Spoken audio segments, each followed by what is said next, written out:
¿Qué tal? Muy buenas noches. Bienvenidas y bienvenidos a una sesión más del Libro Club Revolución. Recuerda que llevamos hasta ti lectura en voz alta para que la puedas disfrutar hoy o cuando tú quieras. Pero recuerda, si te sigues cuidando tú, nos cuidamos todos juntos. El día de hoy te voy a compartir un cuento escrito por Salvador Elizondo llamado La historia según Pao Cheng. En un día de verano, hace más de 3500 años, el filósofo Pao Cheng se sentó a la orilla de un arroyo a adivinar su destino en la caparazón de una tortuga.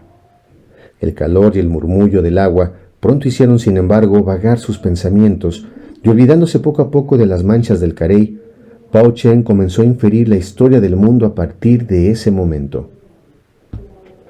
Como las ondas de este arroyuelo, así corre el tiempo. Este pequeño cauce crece conforme fluye. Pronto se convierte en un caudal hasta que desemboca en el mar, cruza el océano, asciende en forma de vapor hacia las nubes, vuelve a caer sobre la montaña con la lluvia y baja finalmente, otra vez convertido en el mismo arroyo. Este era más o menos el curso de su pensamiento, y así, después de haber intuido la redondez de la Tierra, su movimiento en torno al Sol, la traslación de los demás astros y la propia rotación de la galaxia y del mundo, ¡bah!, exclamó, este modo de pensar me aleja de la tierra de Han y de sus hombres que son el centro inamovible y el eje en torno al que giran todas las humanidades que en él habitan. Y pensando nuevamente en el hombre, Pao Cheng pensó en la historia. Desentrañó como si estuvieran escritos en la caparazón de la tortuga los grandes acontecimientos futuros, las guerras, las migraciones, las pestes y las epopeyas de todos los pueblos a lo largo de varios milenios. Ante los ojos de su imaginación caían las grandes naciones y nacían las pequeñas, que después se hacían grandes y poderosas antes de ser abatidas a su vez. Surgieron también todas las razas y las ciudades habitadas por ellas que se alzaban en un instante majestuosas y luego caían por tierra para confundirse con la ruina y la escoria de innumerables generaciones. Una de estas ciudades, entre todas las que existían en este futuro imaginado por Pao Cheng, llamó poderosamente su atención, y su divagación se hizo más precisa en cuanto a los detalles que la componían, como si en ella estuviera encerrado un enigma relacionado con su persona. Aguzó su mirada interior y trató de penetrar en los resquicios de esa topografía increada. La fuerza de su imaginación era tal que se sentía caminar por sus calles, levantando la vista azorado ante la grandeza de las construcciones y la belleza de los monumentos. Largo rato paseó Pao Cheng por aquella ciudad, mezclándose a los hombres ataviados con extrañas vestiduras, y que hablaban una lengua lentísima, incomprensible, hasta que de pronto se detuvo ante una casa en cuya fachada parecían estar inscritos los signos indescifrables de un misterio que lo atraía irresistiblemente. A través de una de las ventanas, pudo vislumbrar a un hombre que estaba escribiendo. En ese mismo momento, Pao Cheng sintió que allí se dirimía una cuestión que lo atañía íntimamente. Cerró los ojos y, acariciándose la frente perlada de sudor con las puntas de sus dedos alargados, trató de penetrar con el pensamiento en el interior de la habitación en la que el hombre estaba escribiendo. Se elevó volando del pavimento y su imaginación traspuso el reborde de la ventana que estaba abierta y por la que se colaba una ráfaga fresca que hacía temblar las cuartillas, cubiertas de incomprensibles caracteres que yacían sobre la mesa. Pao Cheng se acercó cautelosamente al hombre y miró por encima de sus hombros, conteniendo la respiración para que éste no notara su presencia. El hombre no lo hubiera notado, pues parecía absorto en su tarea de cubrir aquellas hojas de papel con esos signos cuyo contenido todavía escapaba al entendimiento de Pao Cheng. De vez en cuando, el hombre se detenía, miraba pensativo por la ventana, aspiraba un pequeño cilindro blanco que ardía en un extremo y arrojaba una bocanada de humo a su lado por la boca y por las narices. Luego volvía a escribir. Pao Cheng miró las cuartillas terminadas que yacían en desorden sobre un extremo de la mesa y conforme pudo ir descifrando el significado de las palabras que estaban escritas en ellas, su rostro se fue nublando y un escalofrío de terror cruzó como la reptación de una serpiente venenosa en el fondo de su cuerpo. Este hombre está escribiendo un cuento, se dijo. Pao Cheng volvió a leer las palabras escritas sobre las cuartillas. El cuento se llama La historia según Pao Cheng y trata de un filósofo de la antigüedad que un día se sentó a la orilla de un arroyo y se puso a pensar en...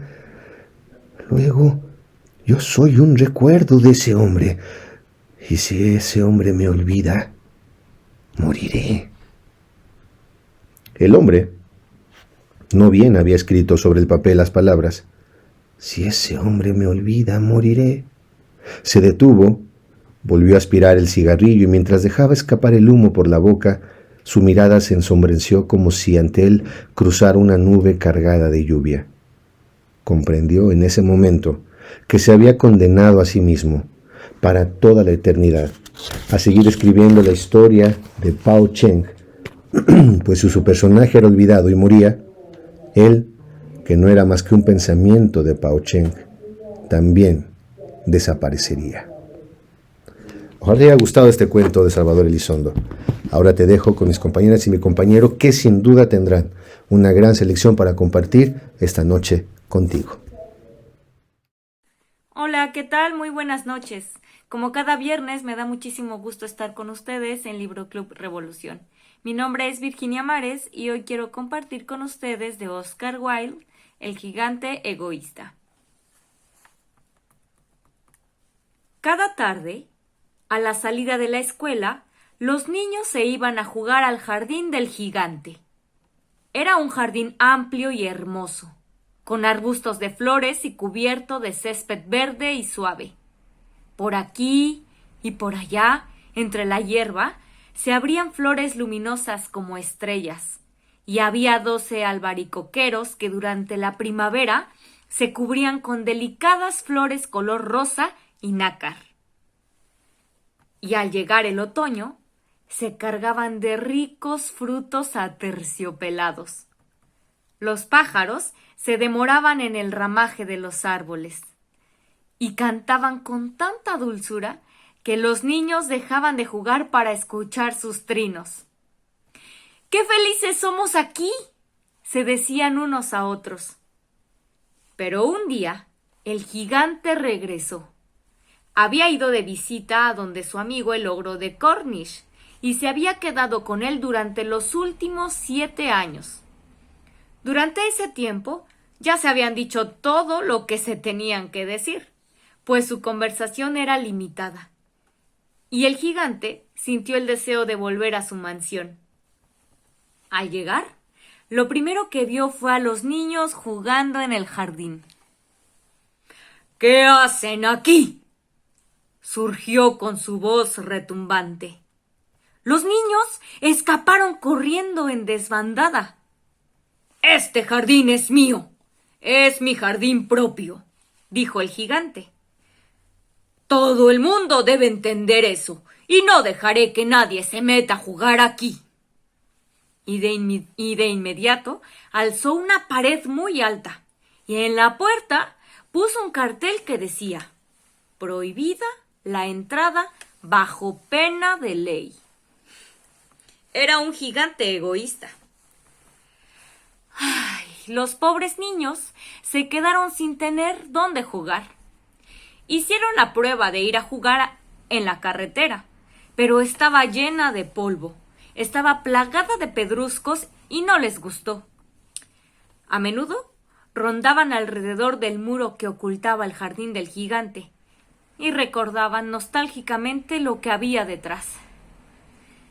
«Qué dichosos éramos allí», se decían unos a otros. Cuando la primavera volvió, toda la comarca se pobló de pájaros y flores. Sin embargo, en el jardín del gigante egoísta permanecía el invierno todavía.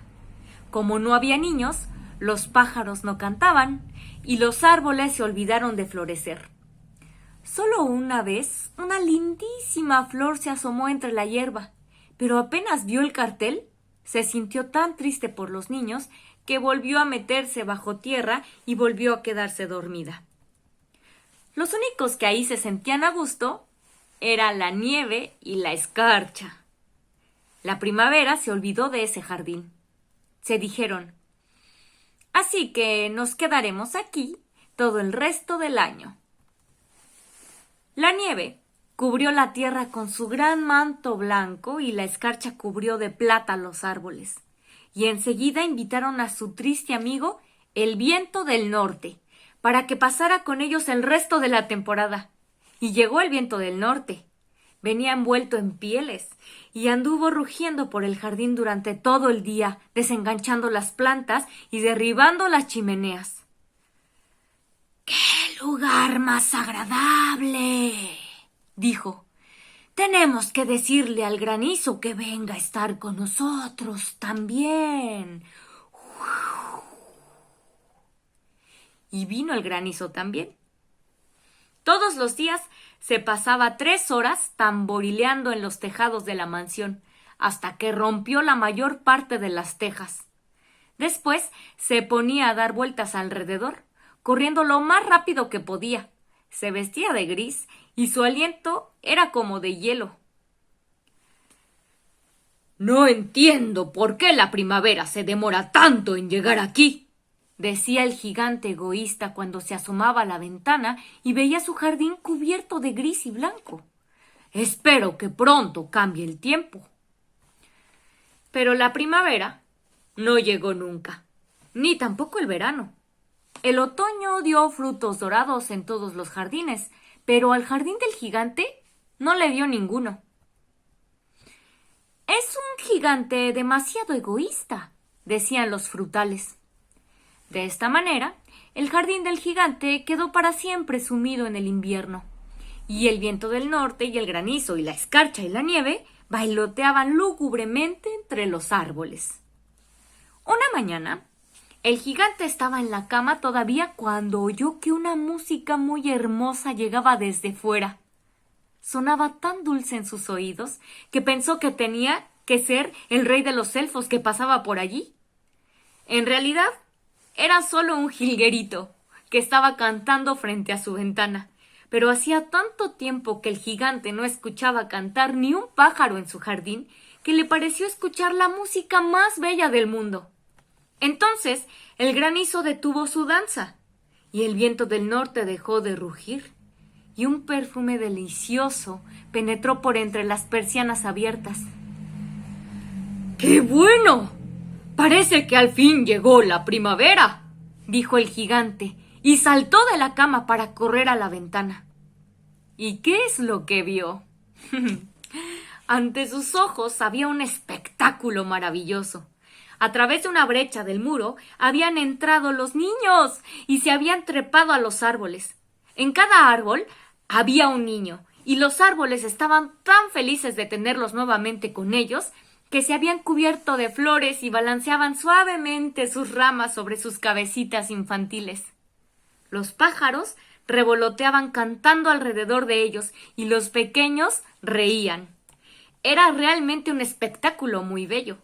Solo en un rincón el invierno reinaba. Era el rincón más apartado del jardín, y en él se encontraba un niñito.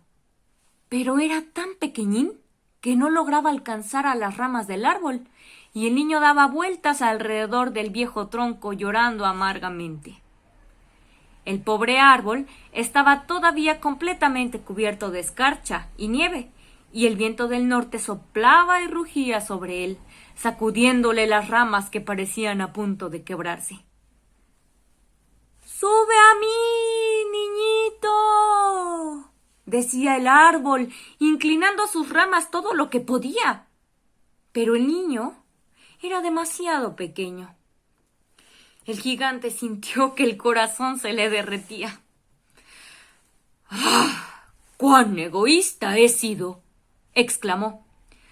«Ahora sé por qué la primavera no quería venir hasta aquí. Subiré a ese pobre niñito al árbol y después voy a botar el muro. Desde hoy Mi jardín será para siempre un lugar de juegos para los niños. Estaba de veras arrepentido por lo que había hecho. Bajó entonces la escalera, abrió cautelosamente la puerta de la casa y entró en el jardín. Pero en cuanto lo vieron los niños, se aterrorizaron. Salieron a escape y el jardín quedó en invierno otra vez. Solo aquel pequeñín del rincón más alejado no escapó, porque tenía los ojos tan llenos de lágrimas que no vio venir al gigante. Entonces el gigante se le acercó por detrás, lo tomó gentilmente entre sus manos y lo subió al árbol. Y el árbol floreció de repente y los pájaros vinieron a cantar en sus ramas y el niño abrazó el cuello del gigante y lo besó. Y los otros niños, cuando vieron que el gigante ya no era malo, volvieron corriendo alegremente. Con ellos, la primavera regresó al jardín. «Desde ahora, el jardín será para ustedes, hijos míos», dijo el gigante, y tomando un hacha enorme, echó abajo el muro. Al mediodía, cuando la gente se dirigía al mercado, todos pudieron ver al gigante jugando con los niños en el jardín más hermoso que habían visto jamás. Estuvieron allí jugando todo el día, y al llegar la noche los niños fueron a despedirse del gigante. «Pero, ¿dónde está el más pequeñito?», preguntó el gigante. «Ese niño que subía al árbol del rincón». El gigante lo quería más que a los otros porque el pequeño le había dado un beso. «No lo sabemos», respondieron los niños. «Se marchó solito». «Díganle que vuelva mañana», dijo el gigante. Pero los niños contestaron que no sabían dónde vivía y que nunca lo habían visto antes. Y el gigante se quedó muy triste. Todas las tardes, al salir de la escuela, los niños iban a jugar con el gigante. Pero al más chiquito, a ese que el gigante más quería, no lo volvieron a ver nunca más. El gigante era muy bueno con todos los niños, pero echaba de menos a su primer amiguito y muy a menudo se acordaba de él. «¡Ah! ¡Cómo me gustaría volverlo a ver!», repetía. Fueron pasando los años y el gigante se puso viejo y sus fuerzas se debilitaron. Ya no podía jugar, pero sentado en un enorme sillón miraba jugar a los niños y admiraba su jardín. «Tengo muchas flores hermosas», se decía, «pero los niños son las flores más hermosas de todas». Una mañana de invierno miró por la ventana mientras se vestía. Ya no odiaba el invierno, pues sabía que el invierno era simplemente la primavera dormida y que las flores estaban descansando. Sin embargo, de pronto se restregó los ojos maravillado y miró. Era realmente maravilloso lo que estaba viendo. En el rincón más lejano del jardín había un árbol cubierto por completo de flores blancas. Todas sus ramas eran doradas y de ellas colgaban frutos de plata. Debajo del árbol estaba parado el pequeñito, a quien tanto había echado de menos. Lleno de alegría, el gigante bajó corriendo las escaleras y entró en el jardín. Pero cuando llegó junto al niño, su rostro enrojeció de ira y dijo: «¿Quién se ha atrevido a hacerte daño?», porque en la palma de las manos del niño había huellas de clavos y también había huellas de clavos en sus pies. «¿Pero quién se atrevió a herirte?», gritó el gigante. «Dímelo, para tomar la espada y matarlo». «No», respondió el niño. «Estas son las heridas del amor». «¿Quién eres tú, mi pequeño niñito?», preguntó el gigante, y un extraño temor lo invadió, y cayó de rodillas ante el niño. Entonces el niño sonrió al gigante y le dijo: «Una vez tú me dejaste jugar en tu jardín. Hoy jugarás conmigo en el jardín mío, que es el paraíso». Y cuando los niños llegaron esa tarde, encontraron al gigante muerto debajo del árbol. Parecía dormir y estaba entero cubierto de flores blancas. Espero que lo hayan disfrutado. Hasta luego. Hola, mi nombre es Belén. En esta ocasión les voy a leer un fragmento del libro El mundo de Sofía, para Eli y Edgar. El siguiente capítulo se llama El sombrerero de copa. Sofía dio por sentado que la persona que había escrito las cartas anónimas volvería a ponerse en contacto con ella. Mientras tanto, optó por no decir nada a nadie sobre este asunto. En el instituto le resultaba difícil concentrarse en lo que decía el profesor.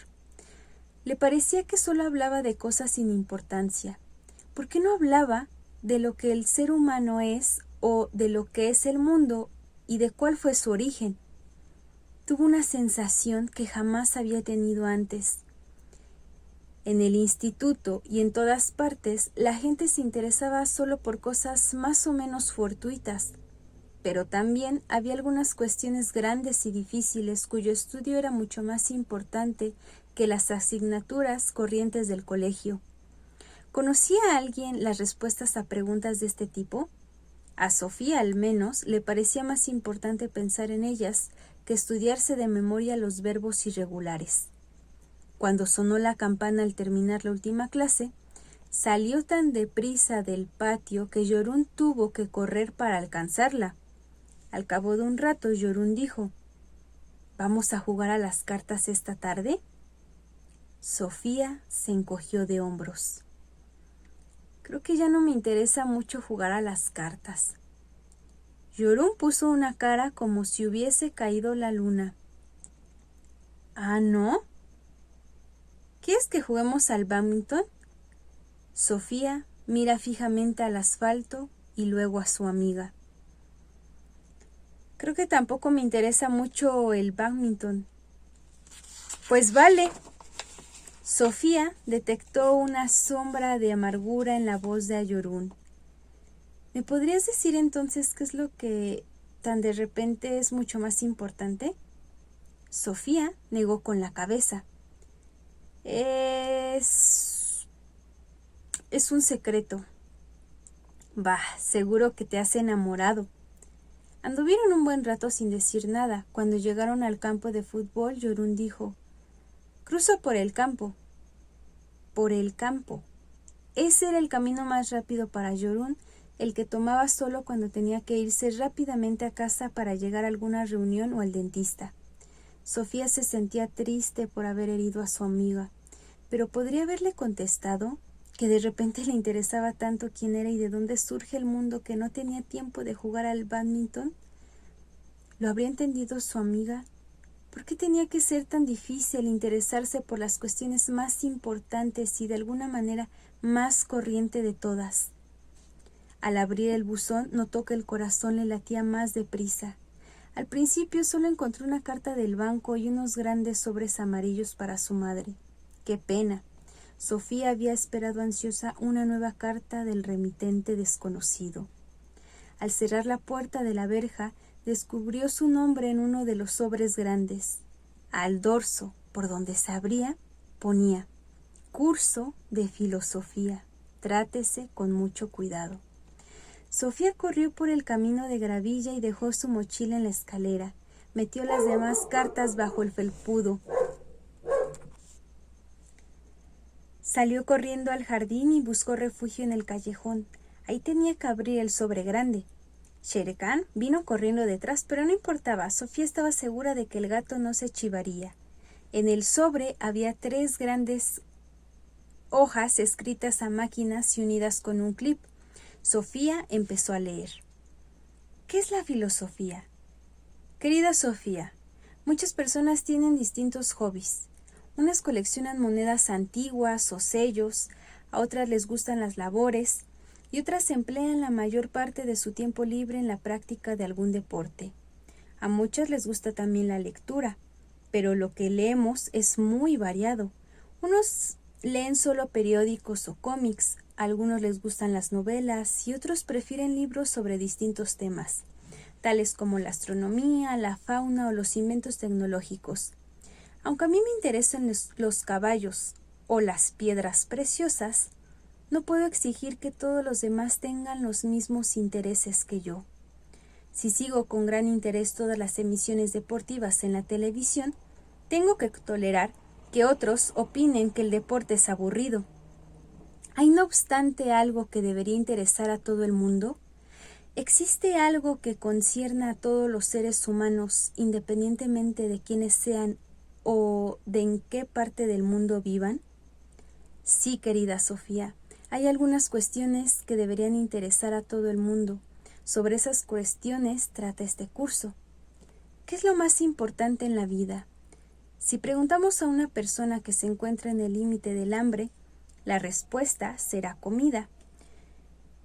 Si dirigimos la misma pregunta a alguien que tiene frío, la respuesta será calor. Y si preguntamos a una persona que se siente sola, la respuesta seguramente será estar con otras personas. Pero con todas esas necesidades cubiertas, ¿hay todavía algo que todo el mundo necesite?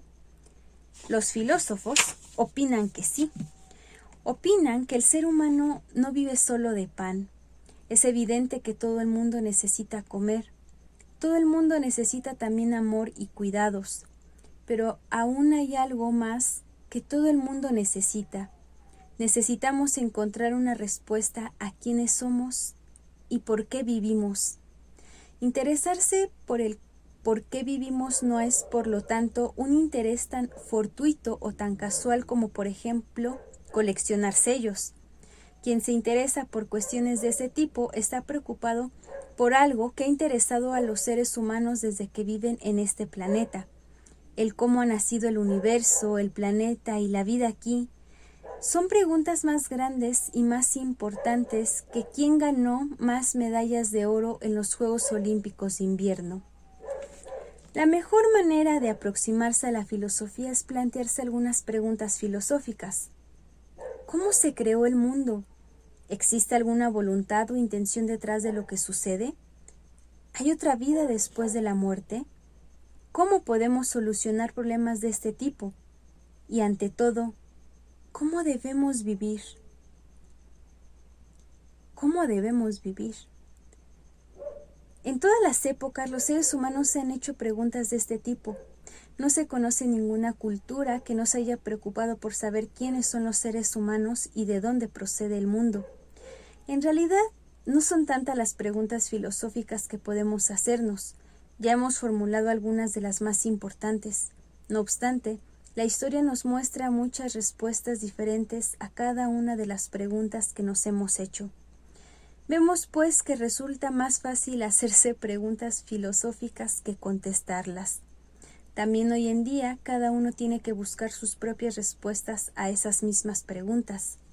No se puede consultar una enciclopedia para ver si existe Dios o si hay otra vida después de la muerte.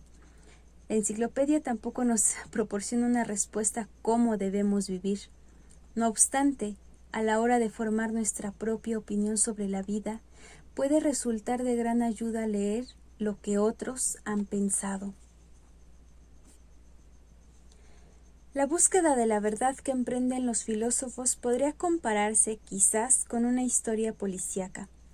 Cuando se trata de un verdadero misterio policíaco, puede que la policía llegue a descubrirlo algún día. Por otra parte, también puede ocurrir que nunca llegue a desvelar el misterio. No obstante, el misterio sí tiene una solución. Aunque una pregunta resulte difícil de contestar, puede, sin embargo, pensarse que tiene una, y solo una respuesta correcta. O existe una especie de vida después de la muerte, o no existe. A través de los tiempos, la ciencia ha solucionado muchos antiguos enigmas. Hace mucho era un gran misterio saber cómo era la otra cara de la luna. Cuestiones como esas eran difícilmente discutibles. La respuesta dependía de la imaginación de cada uno. Pero hoy en día sabemos con exactitud cómo es la otra cara de la luna. Ya no se puede creer que hay un hombre en la luna o que la luna es un queso. Uno de los viejos filósofos griegos que vivió hace más de 2000 años pensaba que la filosofía surgió debido al asombro de los seres humanos. Al ser humano le parece tan extraño existir que las preguntas filosóficas surgen por sí solas, opinaba él. Es como cuando contemplamos juegos de magia. No entendemos cómo puede haber ocurrido lo que hemos visto. Y entonces nos preguntamos justamente eso. ¿Cómo ha podido convertir el prestidigitador un par de pañuelos de seda blanca en un conejo vivo? A muchas personas el mundo les resulta tan inconcebible como cuando el prestidigitador saca un conejo de ese sombrero de copa que hace un momento estaba completamente vacío. En cuanto al conejo, entendemos que el prestidigitador tiene que habernos engañado. Lo que nos gustaría desvelar es cómo ha conseguido engañarnos. Tratándose del mundo, todo es un poco diferente. Sabemos que el mundo no es trampa ni engaño, pues nosotros mismos andamos por la tierra formando un parte del mismo. En realidad, nosotros somos el conejo blanco que se saca del sombrero de copa. La diferencia entre nosotros y el conejo blanco es simplemente que el conejo no tiene sensación de participar en un juego de magia. Nosotros somos distintos. Pensamos que participamos en algo misterioso y nos gustaría desvelar ese misterio. Postdata. En cuanto al conejo blanco, quizás convenga compararlo con el universo entero. Los que vivimos aquí somos unos bichos minúsculos que vivimos muy dentro de la piel del conejo. Pero los filósofos intentan subirse por encima de uno de esos finos pelillos para mirar a los ojos al gran prestidigitador. Eso es todo por hoy. Nos vemos hasta pronto. Cuídense. Y continuamos en una noche más del Libroclub Revolución leyendo en casa. Soy Carlos Mota y me da mucho gusto saludarte una vez más. En esta ocasión leeré un fragmento del cuento El Diablo, extraído del libro Cuentos Populares del escritor ruso Lev Nikolayevich Tolstoy. Sin más. Era en vísperas de la Santísima Trinidad. Lisa se encontraba en el 5º mes y aunque trataba de cuidarse se mostraba alegre y ágil. Ambas madres, la de ella y la de él, vivían en la casa bajo el pretexto de que debían vigilar y proteger a la embarazada, aunque lo único que hacían era inquietarla con sus eternas palabras necias. Evgeny estaba entregado en cuerpo y alma a la hacienda, al cultivo en gran escala de la remolacha. Lisa decidió hacer limpieza general en la casa, cosa que no había hecho desde Semana Santa, y para ayudar a la servidumbre llamó a 2 mujeres de la aldea. Debían fregar los suelos y las ventanas, limpiar el polvo de muebles y alfombras y colocar las fundas. Las mujeres llegaron por la mañana temprano, pusieron agua a calentar y empezaron su trabajo.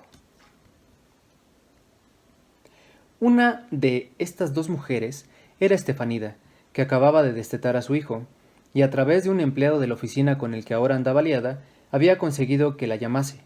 Sentía deseos de ver de cerca de la nueva señora. Estefanida vivía como antes. Su marido seguía ausente y ella hacía travesuras como antes las había hecho con Danila, cuando éste la sorprendió cogiendo leña, y luego con el señor. Ahora se trataba del joven oficinista. En el señor no pensaba en absoluto. Ahora tiene a su mujer, se decía, pero me agradaría ver a la señora. Dicen que ha arreglado muy bien la casa. Evgeny no la había visto desde que se tropezó con ella y el niño. Como jornalera no se contrataba, por estar ocupada con la criatura, y él pasaba en muy raras ocasiones por la aldea. Aquel día, en vísperas de la Trinidad, Evgeny se levantó temprano a las 5 de la mañana y se dirigió a unos barbechos que debían fosfatar. Cuando salió de la casa, las 2 mujeres no habían entrado aún en las habitaciones de los señores. Estaban poniendo a calentar el agua. Alegre, satisfecho y hambriento, Evgeny volvió a la hora del desayuno. Descabalgó junto al portillo, entregó las bridas de su montura a un jardinero que se había acercado a él, y, descargando fustazos contra la alta hierba y repitiendo, como a su modo sucede, una misma frase, se dirigió hacia la casa. La frase en cuestión era: los fosfatos se justifican, aunque no sabía qué era lo que justificaban, ni ante quién. En la pradera estaban sacudiendo las alfombras, los muebles habían sido sacados fuera. Madre mía, lo que ha organizado Lisa. Los fosfatos se justifican. Qué ama de casa es, qué amita. Sí, qué amita, se dijo con el rostro casi resplandeciente que casi siempre mostraba cuando la miraba. Sí, tengo que cambiarme las botas, porque si no, los fosfatos se justifican. Es decir, huele a estiércol. Y la amita, en el estado en que se encuentra... ¿Por qué se encuentra en ese estado? Sí, ahí, en ella crece un pequeño y nuevo Irteneb. Pensó, sí, los fosfatos se justifican. Y sonriendo, entregado a sus pensamientos, empujó la puerta de su cuarto. Apenas la había tocado cuando la puerta se abrió por sí misma y él se dio de bruces con una mujer que salía con un cubo, la saya recogida, descalza y las mangas remangadas.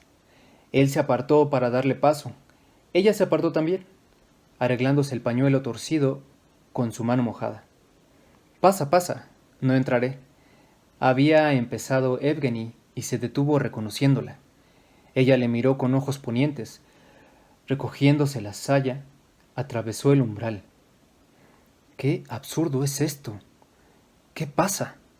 No puede ser, se dijo Evgeny, ceñudo y como si tratase de sacudirse una mosca, descontento por el hecho de haberla visto. Se sentía descontento y, a la vez, no podía apartar los ojos de su cuerpo, que se balanceaba con aquel andar suave y vigoroso de sus brazos y sus hombros, de los bonitos pliegues de la chambra y de la roja saya, recogida sobre sus blancas pantorrillas.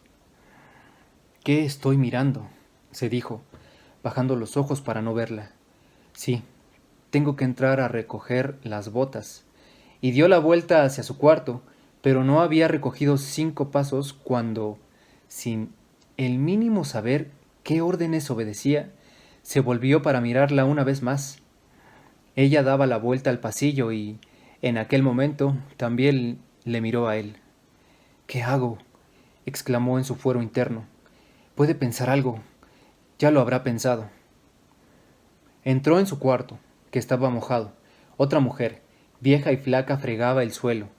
Evgeny se acercó de puntillas a través de los sucios charcos a la pared en busca de las botas y quiso salir cuando la mujer se adelantó en sus propósitos. Esta se ha ido y la otra, Estepanida, va a volver. Empezó a razonar alguien dentro de él mismo. Dios mío, ¿qué hago? ¿Qué pienso? Agarró las botas y salió corriendo a la antesala. Allí se la puso. Se cepilló y se dirigió a la terraza, donde ya estaban ambas mamás tomando el café. Lisa, que parecía esperarle, salió al mismo tiempo que él por la otra puerta. Dios mío, si lo supiera ella, que me considera tan honesto, tan puro e inocente, pensó. Lisa lo acogió con la cara resplandeciente de siempre, pero ahora le parecía más pálida, amarilla y larga que de costumbre. Y bien, amigos, esto ha sido todo por esta noche. Esperamos que todas las lecturas hayan sido de su total agrado. Por favor, síganse cuidando y nos vemos hasta la próxima edición del Libro Club Revolución. Hasta pronto.